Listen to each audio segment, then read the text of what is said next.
Assalamualaikum warahmatullahi wabarakatuh. Di dunia yang berisik ini, manusia berlomba bukan untuk tenang, melainkan untuk cepat kaya, cepat berhasil, cepat diakui. Padahal, seringkali yang hilang bukan rezeki, melainkan ketenangan untuk menerimanya. Islam sejak awal mengajarkan satu hal yang sering kita sepelekan. Rezeki bukan hanya soal jumlah, tetapi soal lapang dada saat menerimanya. Sementara stoikisme, filsafat tua dari barat, berbisik dengan nada serupa. Bukan dunia yang membuatmu gelisah, melainkan caramu memandang dunia. Di titik inilah dua jalan yang tampak berbeda. Sebenarnya bertemu di satu simpul, ketenangan batin. Banyak orang bekerja keras namun hatinya terus berisik. Sudah dapat sedikit, takut hilang. Belum dapat, panik. Sudah cukup, tetap merasa kurang.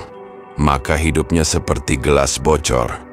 Dituangi sebanyak apapun, tak pernah penuh. Islam menyebut keadaan ini sebagai hati yang belum qanaah. Stoik menyebutnya sebagai jiwa yang belum mampu membedakan mana yang berada dalam kendalinya dan mana yang harus dilepaskan. Tenang bukan berarti pasrah tanpa usaha. Tenang adalah kondisi batin ketika seseorang melakukan yang terbaik tanpa merusak dirinya sendiri dengan kecemasan. Rasulullah bekerja, berdagang, berjuang, namun hatinya tidak tergantung pada hasil, melainkan pada Allah yang memberi hasil. Stoikisme mengajarkan hal yang mirip, meski dengan bahasa yang berbeda. Fokuslah pada apa yang bisa kau kendalikan, pikiran, niat, tindakan, dan lepaskan apa yang bukan urusanmu. Islam menyempurnakan pelajaran ini dengan tawakal, bukan tawakal yang malas, tetapi tawakal yang datang. Setelah ikhtiar selesai, disinilah rezeki mulai berubah makna. Ia bukan lagi sekadar uang, ia hadir sebagai rasa cukup, sebagai tidur yang nyenyak, sebagai hati yang tidak iri pada hidup orang lain. Orang yang tenang tidak selalu paling kaya, tetapi orang yang gelisah pasti merasa paling miskin, berapapun yang ia punya. Bab ini bukan ajakan untuk melambat karena kalah, melainkan untuk menata hati, agar tidak hancur oleh perlombaan yang tak pernah selesai. Karena seringkali rezeki tidak macet, kitalah yang terlalu gaduh untuk menyadari ia sudah datang. Di bab-bab selanjutnya, kita akan menyelami lebih dalam bagaimana Islam membentuk ketenangan, bagaimana stoikisme melatih keteguhan, dan bagaimana keduanya bisa menjadi jalan hidup bagi manusia modern yang lelah, tapi tak tahu harus berhenti di mana. Tenanglah sejenak, bukan untuk menyerah, melainkan untuk pulang ke dalam diri. Mengapa hati yang gelisah sulit didatangi rezeki? Kegelisahan adalah suara yang paling bising di dalam dada manusia. Ia tidak selalu tampak, namun pengaruhnya menjalar kemana-mana.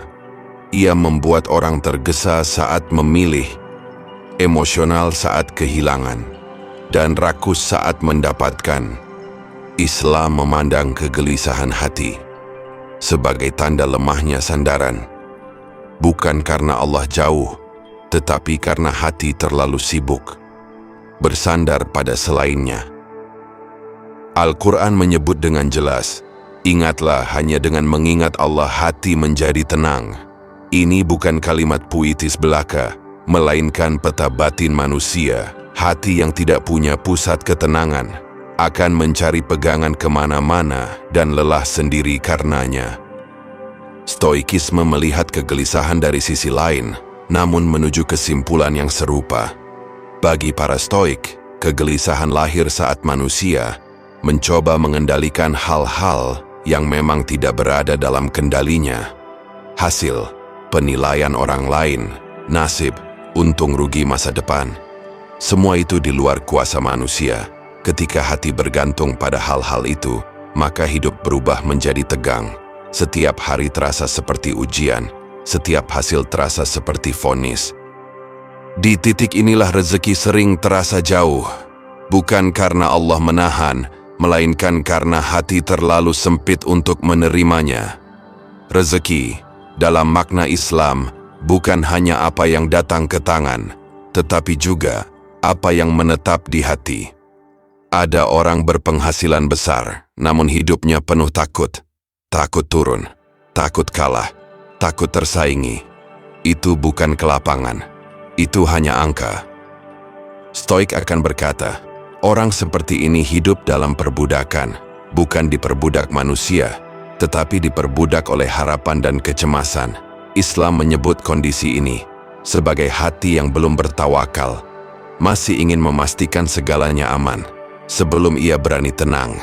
Padahal ketenangan tidak pernah datang setelah dunia aman, karena dunia memang tidak diciptakan untuk aman sepenuhnya. Hati yang gelisah juga sulit bersyukur. Ia selalu menunggu cukup untuk mulai berterima kasih, padahal syukur bukan reaksi setelah cukup, melainkan sebab datangnya kecukupan. Disinilah hukum batin bekerja, bukan hukum mistis, melainkan hukum jiwa. Hati yang gelisah memancarkan kekurangan, hati yang tenang memancarkan kecukupan. Dan manusia, sadar atau tidak, lebih mudah mempercayai, memberi, dan membuka jalan kepada orang yang tenang. Bukan karena ia licik, tetapi karena ketenangan melahirkan kejernihan.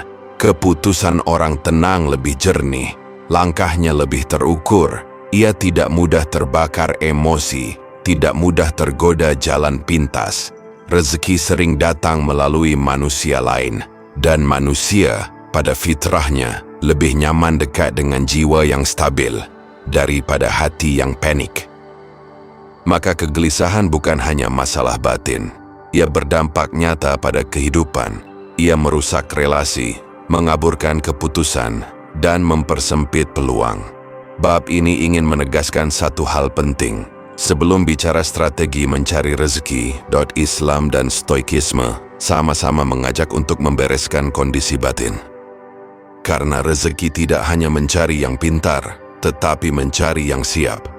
Dan kesiapan pertama manusia adalah hati yang tidak ribut saat hidup tidak sesuai rencana. Ikhtiar dan tawakal, bekerja keras tanpa menghancurkan hati. Salah satu kesalahpahaman terbesar dalam hidup beragama adalah mengira bahwa ketenangan berarti mengurangi usaha. Padahal Islam tidak pernah mengajarkan kemalasan, dan Stoikisme tidak pernah memuliakan kepasrahan yang lumpuh. Islam memerintahkan ikhtiar. Rasulullah bekerja, berdagang, berstrategi, bahkan mengatur barisan sebelum perang. Namun setelah semua dilakukan, beliau menyerahkan hasilnya kepada Allah. Disitulah tawakal berdiri, bukan di awal, melainkan di akhir usaha. Stoikisme mengajarkan prinsip yang sepadan. Lakukan tugasmu sebaik mungkin, namun jangan gantungkan ketenanganmu pada hasilnya. Bagi seorang Stoik, nilai manusia tidak diukur dari menang atau kalah, tetapi dari bagaimana ia bertindak di bawah kendali akalnya. Di titik ini, Islam dan Stoikisme seolah berbicara dengan dua bahasa tentang satu sikap hidup yang sama. Ikhtiar tanpa tawakal melahirkan kecemasan, tawakal tanpa ikhtiar melahirkan alasan. Keduanya sama-sama merusak. Banyak orang bekerja keras, namun jiwanya remuk sebelum sampai tujuan. Ia bangun dengan cemas, bekerja dengan takut, dan tidur dengan pikiran yang belum selesai. Ia tidak pernah benar-benar hadir di satu waktu, karena pikirannya selalu melompat ke hasil. Islam menyebut ini sebagai hati yang terlalu bergantung pada sebab, lupa pada musabibul asbab, sang pengatur segala sebab. Stoik akan menyebutnya sebagai kesalahan logika batin, mengira hasil adalah wilayah kendali manusia, padahal yang berada dalam kendali hanyalah niat, usaha, dan sikap. Ketika seseorang memahami batas kendalinya, ia justru menjadi lebih kuat. Ia bekerja dengan fokus, bukan dengan panik. Ia berusaha maksimal tanpa menyandera kebahagiaannya. Pada kemungkinan yang belum terjadi, inilah paradoks ketenangan. Orang yang tidak terlalu mencengkeram hasil seringkali justru bekerja lebih baik karena pikirannya jernih, emosinya stabil, dan energinya tidak bocor untuk hal-hal yang bukan bagiannya. Dalam Islam ini disebut ikhlas. Bekerja bukan untuk memaksa dunia tunduk, tetapi untuk menunaikan amanah. Hasil adalah bonus, bukan sandaran jiwa. Dalam stoikisme ini disebut virtue, keutamaan karakter, melakukan yang benar. Bukan karena imbalan, melainkan karena itu memang benar. Ketika ikhtiar dan tawakal bertemu, lahirlah ketenangan yang aktif, bukan diam, bukan pasrah, tetapi bergerak tanpa kegaduhan batin. Orang seperti ini tidak anti-target. Ia punya tujuan, namun tidak menjadikan tujuan sebagai Tuhan kecil yang mengatur harga dirinya. Ia tahu, jika berhasil, ia bersyukur, jika gagal, ia belajar, jika tertunda, ia bersabar. Semua keadaan tetap membuatnya utuh, dan disinilah rezeki menemukan jalannya. Karena rezeki tidak selalu datang kepada yang paling memaksa, tetapi kepada yang paling siap menjaga dirinya tetap waras di tengah usaha. Kerjakan bagianmu dengan sungguh-sungguh, lalu lepaskan sisanya dengan lapang, karena hati yang tidak hancur oleh hasil adalah hati yang layak diberi lebih. Qanaah dan disiplin diri, seni merasa cukup di dunia yang rakus. Dunia modern mengajarkan satu mantra yang diulang setiap hari. Kurang sedikit lagi, kurang gaji, kurang pengakuan, kurang pencapaian. Manusia didorong untuk terus berlari, namun jarang diajari kapan harus berhenti. Islam datang dengan satu kata yang terdengar sederhana, namun berat untuk diamalkan. Qanaah, merasa cukup, bukan karena dunia sedikit, tetapi karena hati tidak serakah. Qanaah sering disalahpahami sebagai sikap pasrah dan anti-ambisi. Padahal qanaah bukan menolak rezeki, melainkan menolak kegelisahan. Ia tidak mematikan usaha, justru membersihkan niat dalam usaha. Rasulullah bersabda bahwa kekayaan sejati bukanlah banyaknya harta, melainkan kayanya jiwa. Ini bukan pujian pada kemiskinan, melainkan peringatan tentang bahaya ketamakan. Stoikisme menyuarakan hal serupa dengan bahasa yang lebih kering namun tajam. Orang miskin bukan yang memiliki sedikit, melainkan yang menginginkan banyak. Bagi para stoik, disiplin diri adalah fondasi kebebasan. Seseorang yang tidak bisa menahan keinginannya akan selalu menjadi budak. Jika bukan budak manusia, maka budak nafsunya sendiri. Islam menyebut nafsu yang tak terkendali sebagai sumber kelelahan jiwa. Ia selalu menuntut, tak pernah puas, dan marah ketika tak dipenuhi. Qanaah adalah rem bagi nafsu, disiplin diri adalah setirnya. Tanpa keduanya, manusia melaju cepat, tanpa tahu arah. Merasa cukup bukan berarti berhenti bertumbuh. Ia berarti memilih pertumbuhan yang sehat. Bukan pertumbuhan yang memakan diri sendiri. Bukan sukses yang dibayar dengan tidur yang hilang. Hubungan yang rusak, dan hati yang tak pernah tenang. Orang yang qanaah tetap bekerja keras, namun tidak iri melihat rezeki orang lain. Ia tahu bahwa takaran hidup setiap orang berbeda. Apa yang berat bagi orang lain bisa ringan baginya, dan sebaliknya. Stoikisme mengajarkan latihan sederhana. Sesekali hidup dengan sedikit, agar jiwa tidak kaget. Saat dunia mengambil kembali, Islam mengajarkan puasa, zakat, dan sedekah. Latihan konkret untuk menundukkan kelekatan. Keduanya sepakat dalam satu hal, jiwa yang terlalu bergantung akan mudah runtuh. Qanaah melapangkan rezeki, bukan karena angka bertambah, tetapi karena kebutuhan menyusut. Dan ketika kebutuhan menyusut, rezeki terasa mengalir. Disiplin diri menjaga manusia agar tidak bocor kemana-mana. Tidak semua yang diinginkan harus diikuti. Tidak semua yang mampu dibeli harus dimiliki. Disinilah ketenangan lahir, bukan dari dunia yang patuh, tetapi dari hati yang tertata.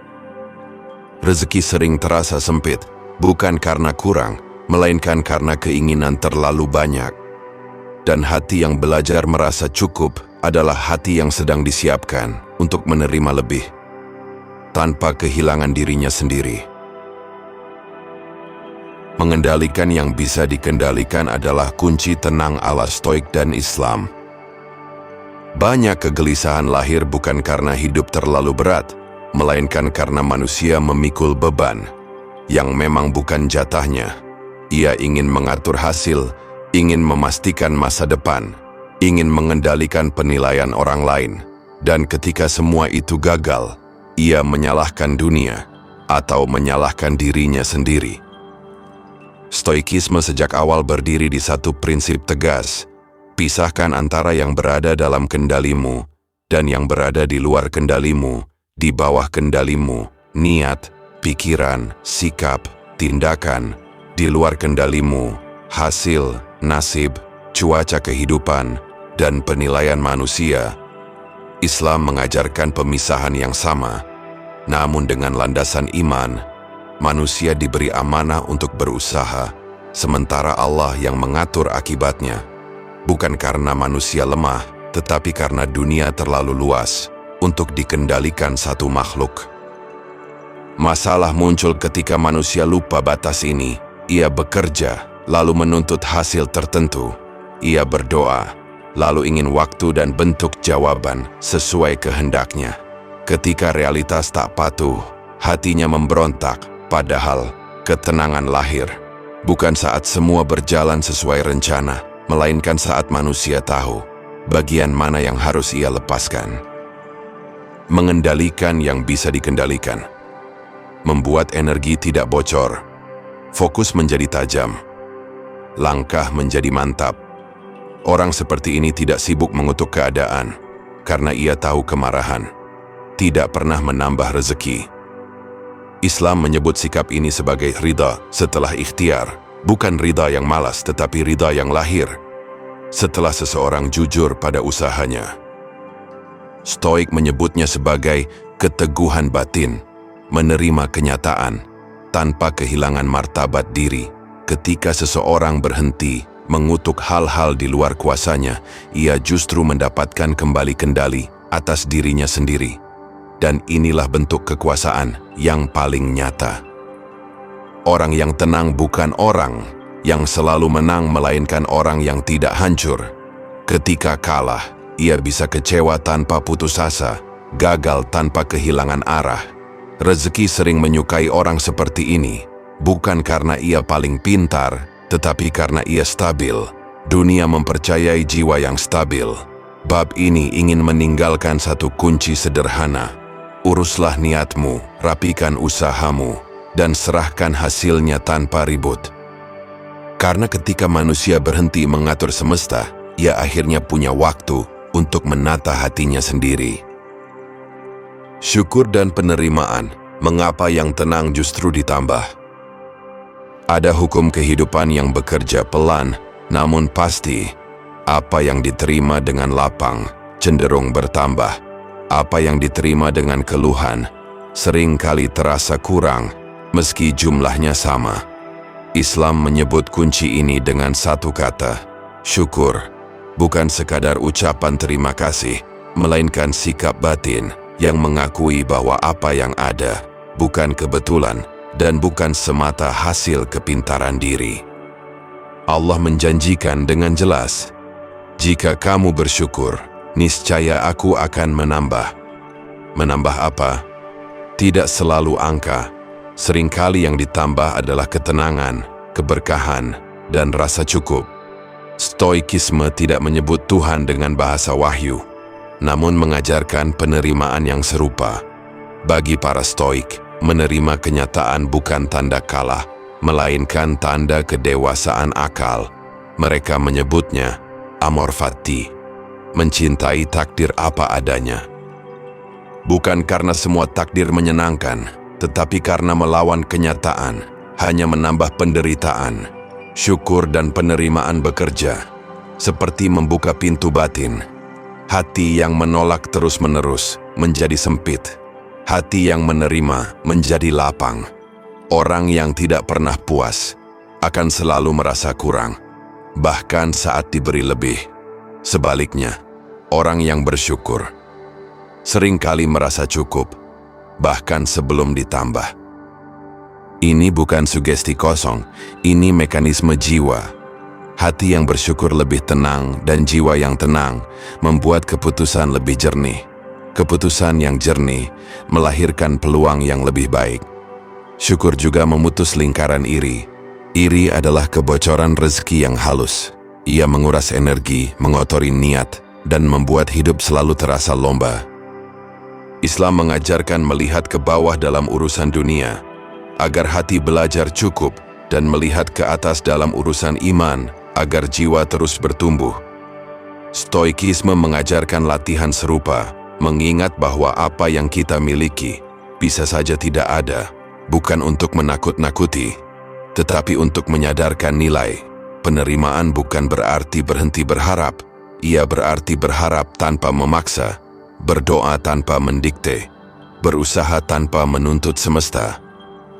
Orang yang tenang menerima hari ini tidak berarti ia menyerah pada esok, ia hanya tidak merusak hari ini dengan kecemasan tentang esok. Dan disinilah paradoks rezeki bekerja. Ketika seseorang berhenti mengeluh, ia mulai melihat peluang. Ketika ia berhenti membandingkan, ia mulai fokus pada jalannya sendiri. Bab ini ingin menanam satu kesadaran penting. Syukur bukan penutup usaha, melainkan pintu tambahan. Karena hati yang mampu menerima adalah hati yang siap menampung. Tenang di tengah ujian, saat rezeki datang dalam bentuk kesabaran. Tidak semua rezeki datang dalam bentuk yang menyenangkan. Sebagian hadir sebagai penundaan, sebagian sebagai kehilangan, sebagian lagi sebagai jalan yang terasa buntu. Di titik inilah banyak orang menyimpulkan terlalu cepat. Tuhan sedang menjauh, padahal seringkali Tuhan sedang mendidik. Islam memandang ujian bukan sebagai tanda dibenci, melainkan sebagai cara membersihkan sandaran hati. Allah menguji bukan untuk menjatuhkan, tetapi untuk mengembalikan manusia pada tempat bergantung yang benar. Stoikisme melihat ujian sebagai bahan latihan karakter. Bagi Stoik, kesulitan bukan musuh, melainkan guru yang keras tapi jujur. Ia menunjukkan bagian diri yang masih rapuh. Kesabaran dalam Islam bukan menahan diri sambil menggerutu. Ia adalah keteguhan untuk tetap lurus, meski keadaan berbelok, tetap beradab, meski dunia tidak ramah. Stoik menyebut sikap ini sebagai keteguhan rasional, tidak bereaksi berlebihan, tidak larut dalam emosi yang tidak menyelesaikan apapun. Ujian seringkali membuat rezeki terasa menjauh, padahal yang sedang terjadi bukan kekurangan, melainkan perubahan bentuk. Ada rezeki yang datang sebagai pelajaran, ada yang hadir sebagai penundaan agar hati matang, ada yang ditahan agar manusia tidak rusak oleh apa yang belum sanggup ia pikul. Orang yang panik di tengah ujian cenderung membuat keputusan pendek. Ia mengambil jalan pintas, menggadaikan nilai, dan seringkali menyesal setelahnya. Sebaliknya, orang yang tenang mampu melihat lebih jauh. Ia tahu ujian tidak pernah abadi, namun dampak keputusan saat ujian bisa panjang. Islam mengajarkan doa, "Ya Allah, jangan Engkau serahkan aku kepada diriku sendiri, walau sekejap mata." Ini pengakuan paling jujur tentang keterbatasan manusia. Stoik mengajarkan refleksi harian, meninjau emosi, mengoreksi respons, dan menerima apa yang tidak bisa diubah. Keduanya sepakat, kesabaran bukan sikap pasif, melainkan kecerdasan batin. Ia menahan ledakan, agar tenaga bisa diarahkan ke hal yang perlu. Seringkali, setelah ujian berlalu, manusia baru sadar. Ia tidak kehilangan apa-apa yang penting. Yang gugur hanyalah ilusi, kelekatan, dan harapan yang terlalu rapuh. Dan itu pun rezeki, ketenangan di masa sulit, adalah modal untuk masa lapang. Karena jiwa yang selamat dari ujian, tanpa kehilangan adab, adalah jiwa yang siap, dipercaya lebih banyak. Rezeki dan relasi.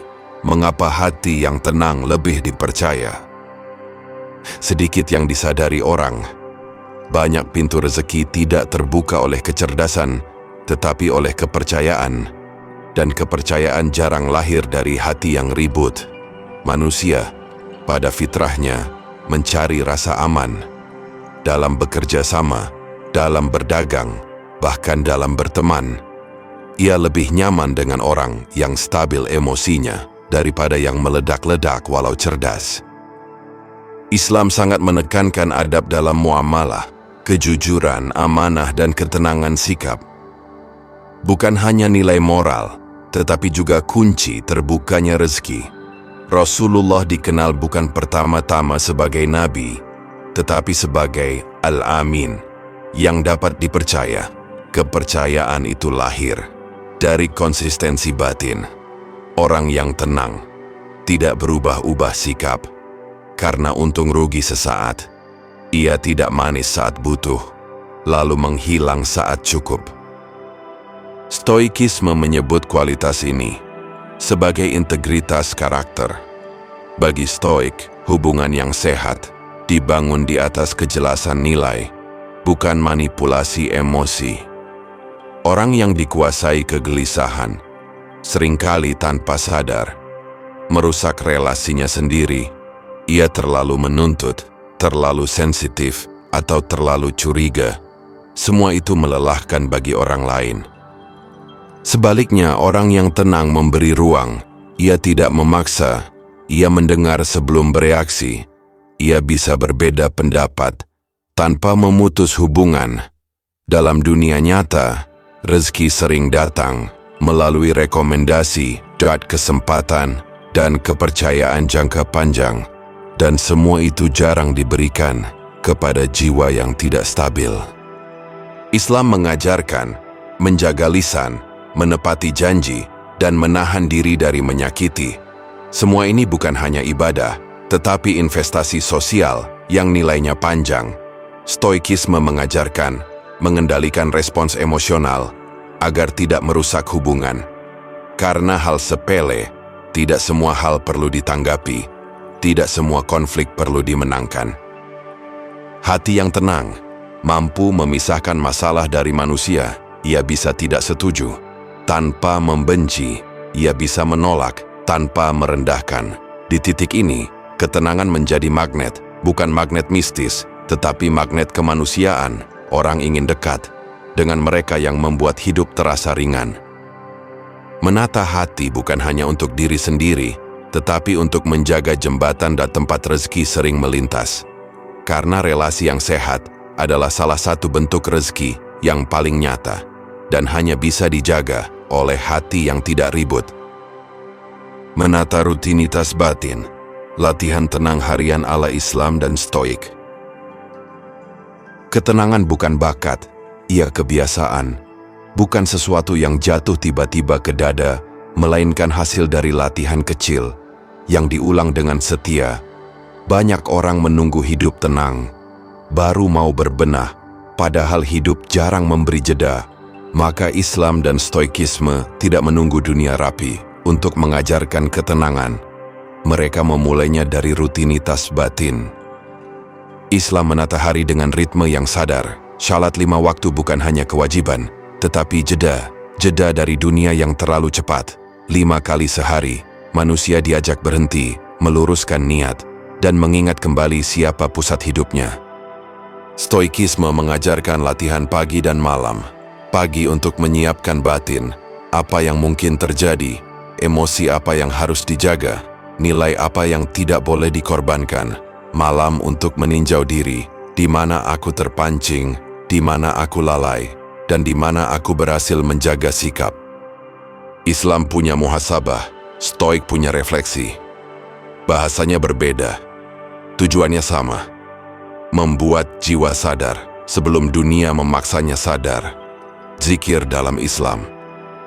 Melatih pikiran untuk kembali dari kecemasan masa depan, kembali dari penyesalan masa lalu, kembali ke saat ini. Stoik melatih perhatian pada saat ini dengan kesadaran rasional. Yang ada hanyalah momen ini, dan disinilah kendalimu bekerja. Puasa melatih menahan, bukan hanya menahan lapar, tetapi menahan reaksi.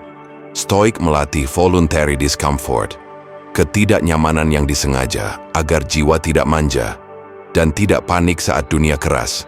Membatasi keinginan, menjaga lisan, mengatur tidur, dan menepati waktu adalah latihan ketenangan yang sering diremehkan.